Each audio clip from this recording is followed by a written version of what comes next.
Hello everyone, आप लोग का बहुत बहुत स्वागत है जीके ओशन यूट्यूब चैनल पर। I welcome you all to GK ocean YouTube channel. और आज के इस पर्टिकुलर वीडियो सेशन में हम लोग डिस्कस करने वाले हैं बिहार पीसीएस में पूछे गए कुछ इंपॉर्टेंट क्वेश्चन को, जो कि आपके आने वाले एग्जाम के लिए इंपॉर्टेंट है।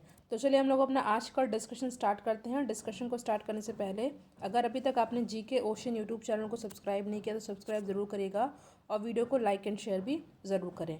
2018 में पूछे गए क्वेश्चन है, सभी क्वेश्चन इंपॉर्टेंट है, आपको अच्छे से याद कर लेना है। ठीक है, तो पहला क्वेश्चन है, किसी राज्य का राज्यपाल नियुक्त किया जाता है। पॉलिटी में पूछा गया क्वेश्चन है। तो देखिए, किसी राज्य का राज्यपाल, गवर्नर की बात हो रही है, ये नियुक्त किया जाता है राष्ट्रपति के द्वारा। ठीक है, देखिए आर्टिकल 155 में ये बात बताई भी गई है। ठीक है, आर्टिकल 155 के अकॉर्डिंग किसी राज्य के राज्यपाल को राष्ट्रपति जो है उसको नियुक्त करता है। ठीक है, तो ऑप्शन नंबर सी हो जाएगा हमारा यहाँ पे सही आंसर। अगले क्वेश्चन पे हम लोग आते हैं। क्वेश्चन है, लोकसभा का सदस्य चुने जाने के लिए एक व्यक्ति को किस आयु से कम का नहीं होना चाहिए। ठीक है, बात की जा रही लोकसभा की। तो देखिए, लोकसभा का सदस्य चुने जाने हेतु एक व्यक्ति को 25 यानी कि 25 वर्ष से कम का आयु का नहीं होना चाहिए। ठीक है, ऑप्शन नंबर सी हो जाएगा यहाँ पे हमारा सही आंसर। और अगर बात की जाए राज्यसभा, ठीक है, राज्यसभा और राज्य विधान परिषद का सदस्य बनने के लिए न्यूनतम आयु जो है कितनी होनी चाहिए, 30 होनी चाहिए। दोनों चीज़ें आपको अच्छे से याद कर लेनी है। अगला क्वेश्चन है आपके सामने, राज्य लोक सेवा आयोग का अध्यक्ष किसके द्वारा नियुक्त किया जाता है। तो राज्य लोक सेवा आयोग का अध्यक्ष नियुक्त किया जाता है राज्य के राज्यपाल के द्वारा। ठीक है, देखिए राज्य के राज्यपाल के द्वारा राज्य लोक सेवा आयोग का अध्यक्ष जो है नियुक्त किया जाता है। ठीक है, और इनका जो कार्यकाल होता है वो 6 वर्ष या 62 वर्ष की आयु, ठीक है, इतनी होनी चाहिए। आपको ये अच्छे से याद कर लेना है, या तो 6 वर्ष होगा या तो जो है मैक्सिमम जिनकी आयु है वो 62 वर्ष की आयु हो। ठीक है, जो पहले भी निर्धारित हो जाए। नेक्स्ट क्वेश्चन है आपके सामने कि सर्वोच्च न्यायालय का न्यायाधीश अपने पद से त्यागपत्र किसको लिख करके दे सकता है। तो यहाँ पे हमारा सही आंसर हो जाएगा ऑप्शन नंबर ए, राष्ट्रपति। ठीक है, नेक्स्ट क्वेश्चन पे हम लोग आते हैं। क्वेश्चन है, भारत के राज्यों में से जूट उत्पादन की दृष्टि से बिहार का स्थान क्या है। ठीक है, देखिए बिहार में कृषि आधारित जो है आपका जो, अगर इससे क्वेश्चन पूछा जाता है बिहार जीके से 30 से 40 क्वेश्चन आपके पूछे जाते हैं। तो यहाँ पे जो बात की जा रही है जूट उत्पादन के लिए, देखिए भारत में बिहार का जूट उत्पादन में सेकंड स्थान है। ठीक है, और पश्चिम बंगाल का फर्स्ट है। इतना आपको अच्छे से याद कर लेना है। इंपॉर्टेंट क्वेश्चन है, बिहार का अधिकांश क्षेत्र आच्छादित है किस मिट्टी से। तो यहाँ पे जो है ये है कछारी मिट्टी। ठीक है, बिहार के संपूर्ण क्षेत्रफल का लगभग जो 90% हिस्सा है, 90% भाग है, वहाँ पे जलोढ़ मिट्टी का विस्तार है। देखिए कंफ्यूज नहीं होना है, जलोढ़ मिट्टी को ही हम लोग कछारी मिट्टी भी कहते हैं। नेक्स्ट क्वेश्चन है हमारे सामने, ये क्वेश्चन कई बार एग्जाम में पूछा गया है बिहार पीसीएस के, एक भारतीय राज्य के रूप में बिहार कब बना। ठीक है, तो यहाँ पे आपके सामने 4 ऑप्शन दे रखा है। देखिए 1912 में बंगाल को विभाजित करके बिहार और उड़ीसा प्रांत नाम से एक नए राज्य की स्थापना की गई थी। ठीक है, और इसके बाद ध्यान दीजिएगा, वर्ष 1936 में बिहार से उड़ीसा को अलग कर दिया गया था, और वर्ष 2000 में बिहार के दक्षिणी भाग को अलग करके झारखंड राज्य का निर्माण किया गया था। ठीक है, फिलहाल जो पूछा गया है क्वेश्चन, तो यहाँ पे हमारा सही आंसर रहेगा option number B, 1912। Next question है, भारत के निम्न राज्यों में से किसे चीनी का कटोरा कहा जाता है। ठीक है, तो ये कहा जाता है किसको, उत्तर प्रदेश को, क्योंकि उत्तर प्रदेश जो है गन्ने के उत्पादन में नंबर 1 है। मगर बात की जाए चीनी मिल की, तो सबसे ज़्यादा चीनी मिलें महाराष्ट्र में है। दोनों आपको, तीनों फैक्ट आपको अच्छे से याद कर लेना है।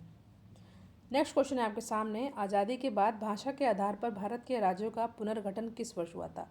ये पॉलिटी में भी कई बार क्वेश्चन पूछा जाता है, तो यहाँ पे हमारा सही आंसर होगा 1956 में। ठीक है, भारत में स्वतंत्रता के बाद जो है भाषाई आधार पर राज्यों का पुनर्गठन जो है फजल अली आयोग की अनुशंसा पर वर्ष 1956 में किया गया था। ठीक है, तो इसको आपको अच्छे से याद कर लेना है। अब नेक्स्ट क्वेश्चन इज करेवास मृत्तिका, जो ज़ाफ़रान यानी कि केसर का एक स्थानीय प्रकार है, के उत्पादन के लिए उपयोगी है, पाई जाती है। तो ये पाई जाती है कहाँ पर? कश्मीर हिमालय में। ठीक है, ये क्वेश्चन सभी इंपॉर्टेंट है। 2018 के बिहार पीसीएस में क्वेश्चन पूछा गया है। नेक्स्ट है वह दर्रा जो सर्वाधिक ऊंचाई पर अवस्थित है। तो ये कौन सा है? ये है नाथुला दर्रा। ठीक है, नाथुला दर्रा जो है ये सिक्किम को दक्षिण तिब्बत की चुंबी घाटी से जोड़ता है। ठीक है, और इसकी ऊंचाई कितनी है? 14,140 फीट की ऊंचाई पर स्थित है। और विश्व का सबसे ऊंचा दर्रा कौन सा है? खारदुंगला है। ठीक है, जिसकी ऊंचाई कितनी? 17,582 फीट, जो कि जम्मू कश्मीर के लद्दाख ज़िले में स्थित। फिलहाल अभी अलग हो चुका है, तो फिलहाल उस समय का क्वेश्चन पूछा गया था। ठीक है, तो आपको ध्यान देना है वह दर्रा जो सर्वाधिक ऊंचाई पर अवस्थित है ये है नाथुला दर्रा। ठीक है, जो सिक्किम को दक्षिण तिब्बत की चुंबी घाटी से जोड़ता है। नेक्स्ट क्वेश्चन है आपके सामने, निम्न में से मेघालय पठार का अंश नहीं है कौन सा? देखिए, गारो, खासी, जैंतिया ये मेघालय पठार का अंश हैं। भुवन पहाड़िया ये नहीं है। ठीक है, तो ऑप्शन नंबर यहाँ पे हमारा 1 हो जाएगा सही आंसर। देखिए, भुवन पहाड़िया जो है असम राज्य में है। ठीक है, अगला क्वेश्चन है आपके सामने, वह देश जो विश्व में रेशम का सबसे बड़ा उत्पादक है। तो रेशम का सबसे बड़ा उत्पादक देश कौन सा है? चीन है। ठीक है, इंडिया की रैंक बताइएगा आप लोग कमेंट सेक्शन में। नेक्स्ट क्वेश्चन, निम्न में से कौन सा द्वीप क्षेत्रफल में सबसे बड़ा है? तो क्षेत्रफल में सबसे बड़ा द्वीप कौन सा है आपको बताना है। आपके सामने 4 ऑप्शन दे रखा है, तो ये है बोर्नियो। ठीक है, ऑप्शन नंबर ए हो जाएगा हमारा सही आंसर। नेक्स्ट क्वेश्चन है आपके सामने, निम्न में से कौन सा एक स्थल रुद्ध देश है? तो स्थल रुद्ध देश कौन सा है? यह है आपका हंगरी। ठीक है, हंगरी जो है, देखिए मध्य यूरोप के पैनोनियन बेसिन में स्थित हंगरी एक जो है स्थल रुद्ध देश है, और यह आल्पस पहाड़ पर्वत श्रेणियों से घिरा हुआ है। इसकी राजधानी और क्या है? बुदापेस्ट है, और बुदापेस्ट जो है हंगरी का सबसे बड़ा नगर भी है। अगला क्वेश्चन है आपके सामने, इनमें से किसने बिहार में पहली कांग्रेस मंत्रिसभा का नेतृत्व किया था? मोस्ट इम्पॉर्टेंट क्वेश्चन है, तो यहाँ पे हमारा सही आंसर हो जाएगा option number D, Shri Krishna Sinha ji ने। ठीक है, नेक्स्ट क्वेश्चन है आपके सामने, बिहार सोशलिस्ट पार्टी कब गठित हुई थी? तो ये गठित हुई थी 1934 में। ठीक है, ऑप्शन नंबर डी हो जाएगा यहाँ पे हमारा सही आंसर। नेक्स्ट क्वेश्चन है, 1929 के कांग्रेस अधिवेशन में पूर्ण स्वराज की पताका किसने फहराई थी? तो ये क्वेश्चन कई बार पूछा गया है। यहाँ पे हमारा सही आंसर हो जाएगा option number B, Jawaharlal Nehru ji ने। ठीक है, 1929 में कौन सा अधिवेशन था? ये हुआ था लाहौर में। ठीक है, ये भी पूछा जाता है आपसे, तो उसको अच्छे से याद कर लेना है।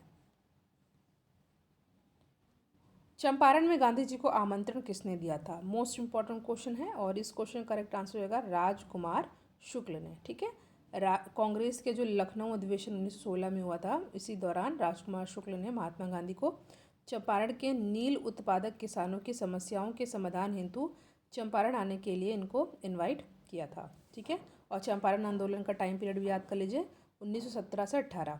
ठीक है, और ये गांधी जी का पहला सत्याग्रह भी था। नेक्स्ट, बिहार कब भारत में एक स्वतंत्र प्रदेश बना? ठीक है, तो ये इस क्वेश्चन का करेक्ट आंसर होगा 1912।